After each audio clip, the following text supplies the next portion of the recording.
Welcome everyone, I'm the Body Counter, and this is the third BF5 weapon idea video. And for today, I'll be running down the potential World War II semi-automatic rifles we could see later in the game's lifespan.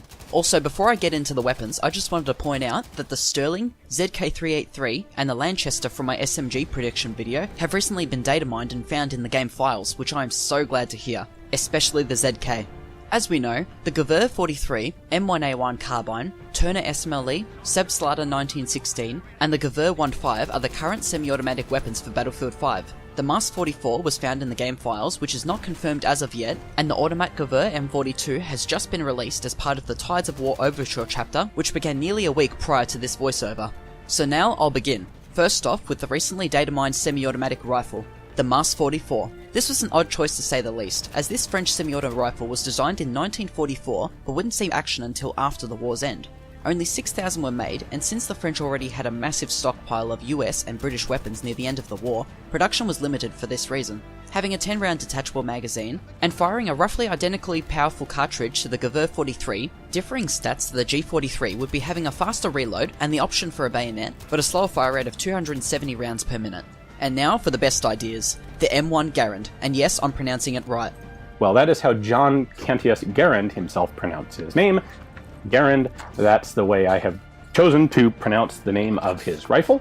It's not the one that's in most common use in the US, but I think it's appropriate to call it the same way he called himself and his rifle himself. This Legend is an 8-shot en-bloc loading rifle developed by the United States. Firing the powerful 30-06 Springfield, it should still have a 3-hit kill range over a 2-hit one. This isn't COD World War II after all. But in return, it would have a further damage drop-off compared to other semi-automatic rifles, and would also do more headshot damage. To balance this beefy rifle, it should only be able to reload once all rounds are fired, and would have a beefy kick and a slowish RPM of about 220. Also, DICE need to add a little Easter egg reload where the player accidentally gets their thumb jammed in the ejection port while reloading.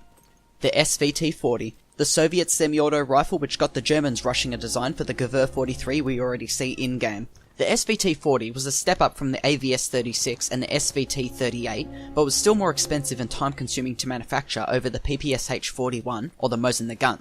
In-game, it would work as a faster-firing option over the Gewehr 43, firing at around 350 rounds per minute, while suffering a more uncontrollable recoil under sustained rapid fire, but with the advantage of starting with a mag reload by default instead of using stripper clips. But remember to always Slav squat when firing to maintain absolute accuracy at range.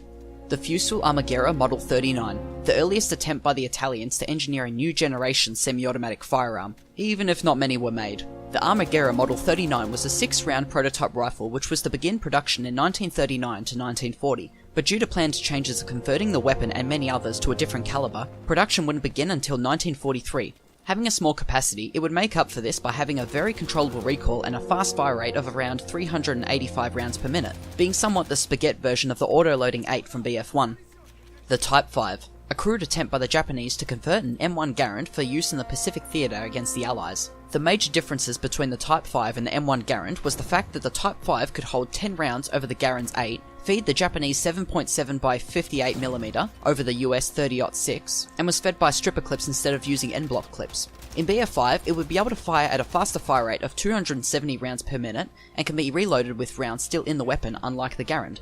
The MKB-42G, an unsuccessful attempt for a more modernised semi-auto rifle, which would however put Germany one step closer to developing the STG-44. The MKB-42G was crudely made as if it were during the Reich's final days, but it was in fact designed in 1942, but would never see production besides 2 surviving copies today. With a fire rate of around 255 rounds per minute, and firing the same caliber as the MG34, it could use 10 to 25 round magazines, which were reused magazines from the early MG13s. To make up for the low fire rate, it would have a higher bullet velocity and less damage drop-off at range. The M1941 Johnson rifle, the weapon that would compete against the M1 Garand in the rightful place as the standard issue semi-automatic rifle of the US Army, and failed. The M1941 was viewed to have some advantages over the Garand, advantages in being able to reload the weapon via stripper clips with rounds still in the rotary magazine, and having a slightly higher capacity. Around 30,000 were made during World War II, and compared to the Garand, the M1941 would have a higher fire rate of 255 rounds per minute and a more accessible reload, better hip fire, but more vertical recoil under continuous fire. The WZ-38M, Poland's successful semi-automatic rifle, had the Germans invaded much later. The WZ-38M was a firearm designed as early as 1934, with as many as 120 to 150 being made for use against the Germans and possibly the Soviets in September of 1939. Firing the 8x57mm IS caliber from a 10-round magazine, it would have a slightly higher velocity than the Gewehr 43, a small reduction to its fire rate to about 280 rounds per minute, but a substantially better hipfire accuracy. Pairing this rifle with a Warsaw Uprising related map would bring hell to the German players in the decimated capital of Poland. The Tipol-Tony M1921, the dreaded silhouette of the Automatico we all know and hate, lives on in this gun's appearance. The Tipol-Tony M1921 was a semi-automatic and unique caliber experimental rifle bearing an almost identical body to the Automatico, minus a few exceptions such as the magazine being located underneath the receiver this time. Feeding 15 rounds of the unique 7.35 x 32mm Tony, a fair gun comparison would be to the M1A1 carbine in-game. The TT M1921 would have a higher velocity, better hipfire, a slower fire rate of 400 rounds per minute, and a tad more vertical and horizontal kick. The SKS, the fabled Soviet rifle that came after the SVT-40. The SKS saw extensive use post-war, but a handful would see their first sight of action on the offensive against Nazi Germany from early 1945 until the war's end, possibly even seeing minor action against the Japanese during the invasion of Manchuria. The SKS was better in almost every way to the SVT-40, easier to clean, train with, and would prove an easy weapon for any peasant to use. Differing stats from the SVT-40 would be a higher fire rate of around 360 rounds per minute, better recoil management, but it would be reloaded by a stripper clips over a quick detachable magazine of the SVT-40. The Mondragon. I didn't want to have to feature another reoccurring Battlefield 1 weapon again, but the Mondragon always has a place in my heart, and to see it return in Battlefield 5 would be interesting to say the least. Mondragon rifles were used by nationalist China throughout the conflict with Japan and with the Volkssturm in Germany near the war's end. In BF5, this rifle could start with the default 10-round magazine, but a possible specialisation for a 30-round helical magazine which can cripple reload time severely for balance. Compared to the Gewehr 43, the Mondragon would have more horizontal recoil, a slower fire rate of around 275 rounds per minute, but a quicker aim down sight time and better hipfire. The 1944 SLR, an experimental semi-auto designed by our dear Maple Leaf and Syrup Country, Canada. This semi-auto rifle saw major complications at first and many redesigns throughout the years before and after the end of World War II. The very first prototype was made in 1944 and saw limited trials.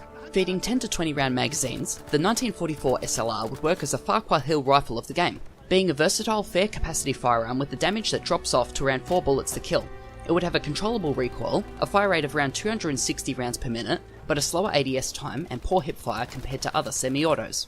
And that sums up all my semi-automatic ideas for Battlefield 5, and I hope you agree with my ideas. Feel free to comment down below what you think, or if there are any other semi-automatic rifles that I didn't mention that you'd want to see. If you enjoyed the video, please leave a like to show your support for my content, join my Discord in the description to share in the memes and discussion, subscribe to keep up with new videos, and as always, keep on fighting.